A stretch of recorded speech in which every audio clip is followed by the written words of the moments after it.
ಈ ಅಡ್ಡಮತದಾನ ಅನ್ನೋದು ಬಿಜೆಪಿಯಲ್ಲಿ ಭಾರಿ ಸಂಚಲನಕ್ಕೆ ಕಾರಣ ಆಗಿದೆ. ವರಿಷ್ಠರ ಭೇಟಿಗೆ ಅಂತ ವಿಜಯೇಂದ್ರ ದೆಹಲಿಗೆ ತೆರಳಿದ್ದಾರೆ. ಪಕ್ಷದ ರಾಜ್ಯಾಧ್ಯಕ್ಷ ವಿಜಯೇಂದ್ರ ವರಿಷ್ಠರನ್ನ ಭೇಟಿ ಮಾಡೋದಕ್ಕೆ ಅಂತ ದೆಹಲಿಗೆ ಹೋಗಿದ್ದಾರೆ. ಇವತ್ತು ಸಂಜೆ ವಿಪಕ್ಷ ನಾಯಕ ಆರ್ ಅಶೋಕ್ ಕೂಡ ದೆಹಲಿಗೆ ಹೋಗಲಿದ್ದಾರೆ.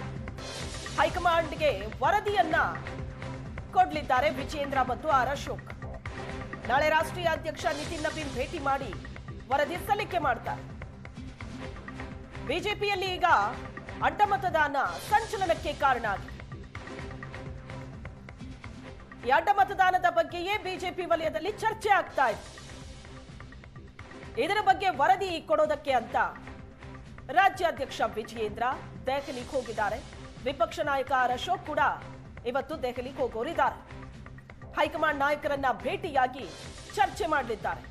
ಈಗಾಗಲೇ ರಾಜ್ಯ ಬಿಜೆಪಿಯಲ್ಲಿ ಆಗಿರುವಂತಹ ಈ ಅಡ್ಡಮತದಾನ ಏನಿದೆ ಇದರ ಬಗ್ಗೆ ಹೈಕಮಾಂಡ್ ಕೂಡ ಬಹಳ ಗಂಭೀರವಾಗಿ ತಗೊಂಡಿದೆ, ಮಾಹಿತಿಯನ್ನ ಕಲೆ ಹಾಕ್ತಾ ಇದೆ.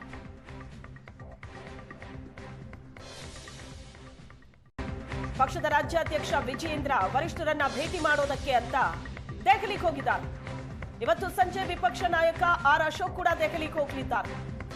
ಹೈಕಮಾಂಡ್ಗೆ ವರದಿಯನ್ನ ಕೊಡಲಿದ್ದಾರೆ ವಿಜಯೇಂದ್ರ ಮತ್ತು ಆರ್ ಅಶೋಕ್. ನಾಳೆ ರಾಷ್ಟ್ರೀಯ ಅಧ್ಯಕ್ಷ ನಿತಿನ್ ನಬೀನ್ ಭೇಟಿ ಮಾಡಿ ವರದಿ ಸಲ್ಲಿಕೆ ಮಾಡ್ತಾರೆ. ಬಿಜೆಪಿಯಲ್ಲಿ ಈಗ ಅಡ್ಡಮತದಾನ ಸಂಚಲನಕ್ಕೆ ಕಾರಣ ಆಗಿದೆ. ಈ ಅಡ್ಡಮತದಾನದ ಬಗ್ಗೆಯೇ ಬಿಜೆಪಿ ವಲಯದಲ್ಲಿ ಚರ್ಚೆ ಆಗ್ತಾ ಇದೆ. ಇದರ ಬಗ್ಗೆ ವರದಿ ಕೊಡೋದಕ್ಕೆ ಅಂತ ರಾಜ್ಯಾಧ್ಯಕ್ಷ ವಿಜಯೇಂದ್ರ ದೆಹಲಿಗೆ ಹೋಗಿದ್ದಾರೆ. ವಿಪಕ್ಷ ನಾಯಕ ಆರ್ ಅಶೋಕ್ ಕೂಡ ಇವತ್ತು ದೆಹಲಿಗೆ ಹೋಗೋರಿದ್ದಾರೆ.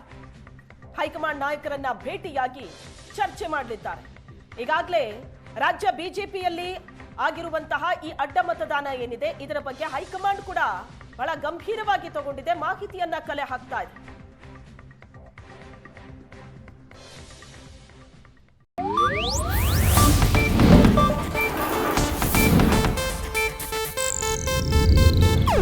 ಇದು ಏಷ್ಯಾನೆಟ್ ನ್ಯೂಸ್ ನೆಟ್ವರ್ಕ್ ಪ್ರಸ್ತುತಿ.